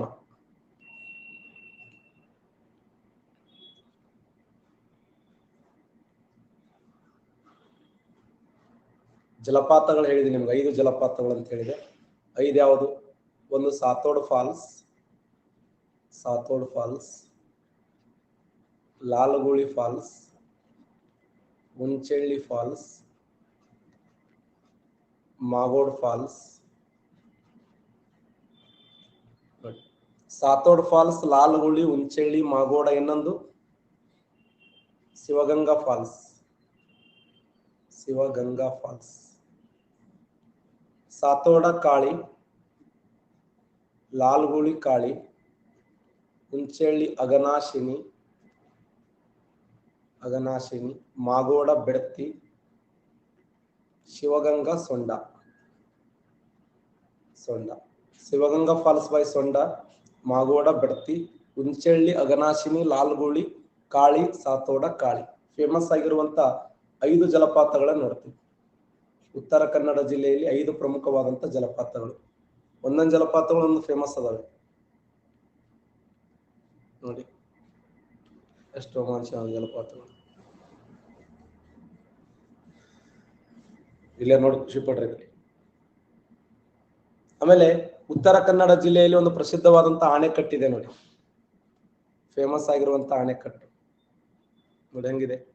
ಕರ್ನಾಟಕ ರಾಜ್ಯದಲ್ಲಿ ಅತ್ಯಂತ ಎತ್ತರವಾಗಿರುವಂತ ಆಣೆಕಟ್ಟು, ಇಡೀ ನಮ್ಮ ರಾಜ್ಯದ ಅತ್ಯಂತ ಎತ್ತರವಾಗಿರುವಂತ ಆಣೆಕಟ್ಟು ಯಾವುದಂದ್ರೆ ಅದು ಸೂಪಾ ಆಣೆಕಟ್ಟು. ಸೂಪಾ ಆಣೆಕಟ್ಟಿನ ಹೈಟ್ ಎಷ್ಟಿದೆ ಅಂದ್ರೆ 101 ಮೀಟರ್ ಎತ್ತರವಾಗಿದೆ. 101 ಮೀಟರ್ ಎತ್ತರವಾಗಿದೆ. ಎತ್ತರವಾದ ಕರ್ನಾಟಕ ರಾಜ್ಯದ ಅತಿ ಎತ್ತರವಾದ ಆಣೆಕಟ್ಟು. ಕರ್ನಾಟಕ ರಾಜ್ಯದ ಅತಿ ಎತ್ತರವಾದ ಆಣೆಕಟ್ಟು. ಮತ್ತೆ ಈ ಅಣೆಕಟ್ಟೆ ನೀರನ್ನು ಎದಕ್ಕೆ ಬಳಸ್ತಾರ ಅಂತಂದ್ರೆ ಜಲವಿದ್ಯುತ್ತಿಗಾಗಿ ಬಳಸ್ತಾರೆ. ಈ ಅಣೆಕಟ್ಟಿನಲ್ಲಿ ಎಷ್ಟು ನೀರಿನ ಸಂಗ್ರಹ ಸಾಮರ್ಥ್ಯ ಇದೆ ಹೇಳ್ರಿ ನಾವು? ಎಸ್, ಈ ಅಣೆಕಟ್ಟಿನಲ್ಲಿ 146 TMC ವಾಟರ್ ಸ್ಟೋರೇಜ್ ಕೆಪಾಸಿಟಿ. ಈ ಒಂದು ಅಣೆಕಟ್ಟೆಯ ನೀರಿನ ಸಂಗ್ರಹ ಸಾಮರ್ಥ್ಯ ಎಷ್ಟಿದೆ ಅಂತಂದ್ರೆ 146 TMC ನೀರಿನ ಸಂಗ್ರಹ ಸಾಮರ್ಥ್ಯ ಹೊಂದಿದೆ. ಕರ್ನಾಟಕ ರಾಜ್ಯದಲ್ಲಿ ಅತಿ ಹೆಚ್ಚು ನೀರಿನ ಸಂಗ್ರಹ ಸಾಮರ್ಥ್ಯ ಹೊಂದಿದ್ದು ಯಾವುದು ಅಂತಂದ್ರೆ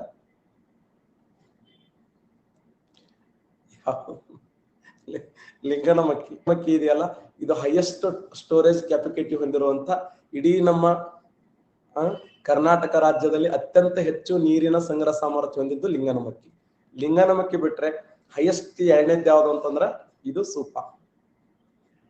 ಸೂಪಾ ಇದೆಯಲ್ಲ 146 TMC ನೀರಿನ ಸಂಗ್ರಹ ಸಾಮರ್ಥ್ಯ ಹೊಂದಿದೆ. ಅದು ಎಸ್, ಇದು ಲಿಂಗನಮಕ್ಕಿ 156 ಇದೆ, ಇದು 146 ಒಂದು TMC ನೀರಿನ ಸಂಗ್ರಹ ಸಾಮರ್ಥ್ಯವನ್ನು ಹೊಂದಿದೆ. ನೆಕ್ಸ್ಟ್, ಕರ್ನಾಟಕ ರಾಜ್ಯದಲ್ಲಿ ಅತ್ಯಂತ ಎತ್ತರವಾಗಿರುವಂತಹ ಅಣೆಕಟ್ಟು, ಇದರ ಹೈಟ್ ಎಷ್ಟಿದೆ ಅಂದ್ರೆ 101 ಮೀಟರ್ ಎತ್ತರವಾಗಿದೆ.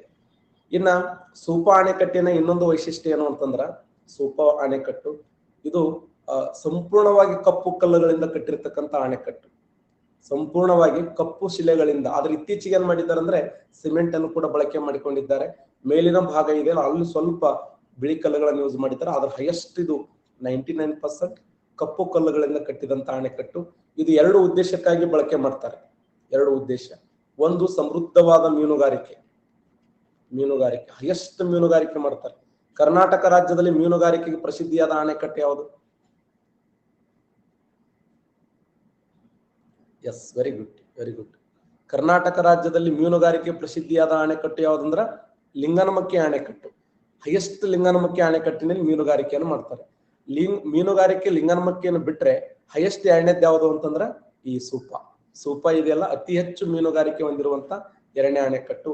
ಇನ್ನ ಇದು ಕೂಡ ಒಂದು ಮೀನುಗಾರಿಕೆ ಯೂಸ್ ಆಗ್ತದೆ, ಇನ್ನೊಂದು ಜಲವಿದ್ಯುತ್ತಿಗೆ ಯೂಸ್ ಆಗ್ತದೆ. ಜಲವಿದ್ಯುತ್ತಿಗೆ ಅತ್ಯಂತ ಉಪಯುಕ್ತವಾಗಿರುವಂತ ಅಣೆಕಟ್ಟು. ಕರೆಕ್ಟಾ? ಒಂದು ಮೀನುಗಾರಿಕೆ, ಇನ್ನೊಂದು ಜಲವಿದ್ಯುತ್. ನೆಕ್ಸ್ಟ್ ನೋಡಿ ಹೇಗಿದೆ.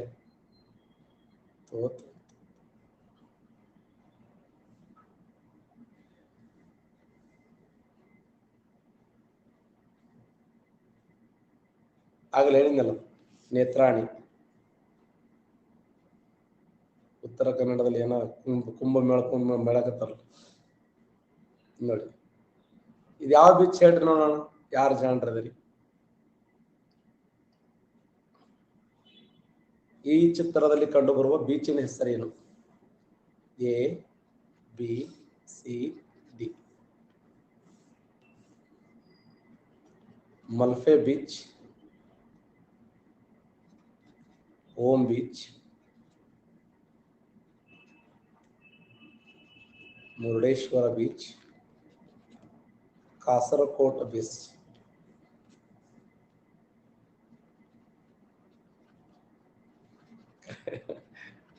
ಕರೆಕ್ಟ್ ಆನ್ಸರ್ ಮಾಡಿ ನೋಡೋಣ. ಇಲ್ಲಿ ಹೋಗೇ ಇಲ್ಲಲ್ಲ ನಾವು. Malpe beach, Om beach, Murudeshwar beach, Kasarkod beach. Right. 55% correct answer ಮಾಡಿದ್ದೀರಿ. ಎಕ್ಸಲೆಂಟ್.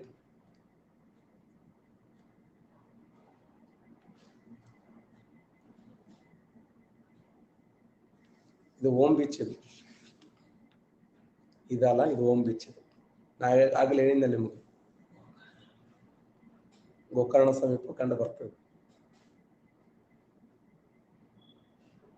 ಏನ್ ಅಂದಾಜ್ ಯಾಕೆ ಹಾಕದ ಅದು? ಅದ್ ನೋಡಕ್ ಹೆಂಗಿದೆ? ಓಮ್ ಆಕಾರದಲ್ಲಿ ಇದೆಯಲ್ಲ. ನಮಸ್ಕಾರ ಮಾಡ್ರಿ. ಅಲ್ಲೇ ಫೇಮಸ್ ಆಗಿರುವಂತ ಕಾಗದ ಉತ್ಪಾದನೆ ಮಾಡುವಂತ ಕೈಗಾರಿಕೆ ಅಂದ್ರೆ ಇದೆ ಗೊತ್ತಾ? 1000 ಮಿಲಿಯನ್ ಕ್ಯೂಸೆಕ್ ಅಂತ ಅರ್ಥ. Yes, west coastal paper mill limited ಅನ್ನುವಂತ ಒಂದು ಕಾಗದ ಕೈಗಾರಿಕೆ ಇದೆ ನೋಡಿ. ಕಾಗದ ಕಾರ್ಖಾನೆ, ಕಾಗದ ಕಾರ್ಖಾನೆ ವೆಸ್ಟ್ ಕೋಸ್ಟಲ್ ಅನ್ನುವಂಥದ್ದು. ವೆಸ್ಟ್ ಕೋಸ್ಟಲ್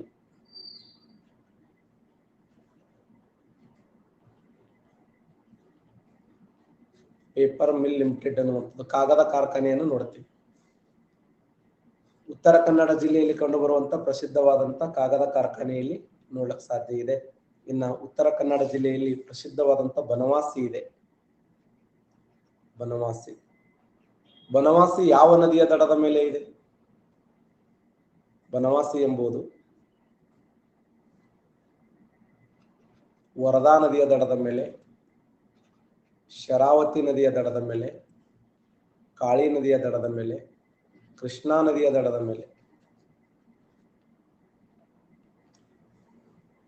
ಬನವಾಸಿ ಎಂಬುದು ಉತ್ತರ ಕನ್ನಡ ಜಿಲ್ಲೆಯಲ್ಲಿ ಕಂಡುಬರುವ ಬನವಾಸಿ ಯಾವ ನದಿಯ ದಡದ ಮೇಲೆ ಇದೆ ಅಂದ್ರೆ ವರದಾ ನದಿಯ ದಡದ ಮೇಲೆ ಕಂಡುಬರುತ್ತೆ. ವರದಾ ನದಿಯ ದಡದಲ್ಲಿ ಕಂಡುಬರುತ್ತದೆ. ಕರೆಕ್ಟ್. ಇಲ್ಲಿ ಅತ್ಯಂತ ಮುಖ್ಯವಾಗಿರುವಂತ 3 ಬುಡಕಟ್ಟು ಜನಾಂಗ ಕಂಡು ಬರ್ತದೆ ಉತ್ತರ ಕನ್ನಡ ಜಿಲ್ಲೆಯಲ್ಲಿ. 3 ಬುಡಕಟ್ಟು ಜನಾಂಗ ಯಾವುದು? ಒಂದು ಸಿದ್ದಿ ಅನ್ನುವಂತ ಜನಾಂಗ ಕಂಡು ಬರ್ತಾರೆ, ಸಿದ್ದಿ ಬುಡಕಟ್ಟು ಜನಾಂಗ. ಬಿಲ್ಲ ಎಂಬ ಬುಡಕಟ್ಟು ಜನಾಂಗ ಕಂಡು ಬರ್ತಾರೆ. ಇನ್ನೊಂದು ಯಾವ್ದು, ಯಾರು ಹೇಳ್ತಾರೆ? ಮೂರನೇದ್ದು ಒಂದು ಸಿದ್ದಿ, ಬಿಲ್ಲ, ಎಸ್, ಹಕ್ಕಿ ಪಿಕ್ಕಿ ಅನ್ನುವಂತ ಬುಡಕಟ್ಟು ಜನಾಂಗ ನೋಡಿ. ಹಕ್ಕಿ ಪಿಕ್ಕಿ, ಹಕ್ಕಿ ಪಿಕ್ಕಿ, ಸಿದ್ಧ ಜನಾಂಗ, ಬಿಲ್ಲ ಜನಾಂಗ, ಹಕ್ಕಿ ಪಿಕ್ಕಿ. ಇತ್ತೀಚೆಗೆ RSI ಕ್ವಶನ್ ಕೇಳಿದ್ರು ಗೊತ್ತಾ?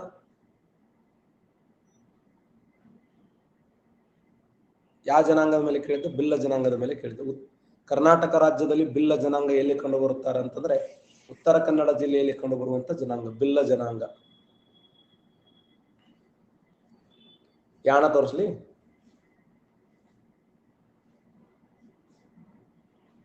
ಉತ್ತರ ಕನ್ನಡ ಜಿಲ್ಲೆಯ ಏಕೈಕ ಜ್ವಾಲಾಮುಖಿಯ ಒಂದು ಪರ್ವತ ಅಂತ ನೋಡ್ತೀವಿ ನಾವು. ರೊಕ್ಕಿದ್ರೆ ಗೋಕರ್ಣಕ್ಕೆ ಹೋಗು, ಸೊಕ್ಕಿದ್ರೆ ಯಾಣಕ್ಕೆ ಹೋಗು ಅಂತಾರೆ. ಯಾಣ ಹತ್ತು ಬರ್ಬೇಕಾದ್ರೆ ಮಿಕ್ ಹೋಗ್ತದೆ. ಸಣ್ಣಗೆ ಹತ್ತದ ನಿಂದಿರುದು, ಸಣ್ಣಗೆ ಹತ್ತದ ನಿಂದಿರುದು.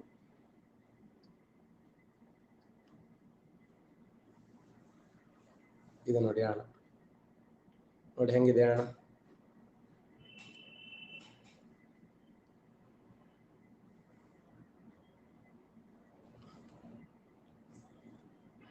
ರಾಜ್ಯದ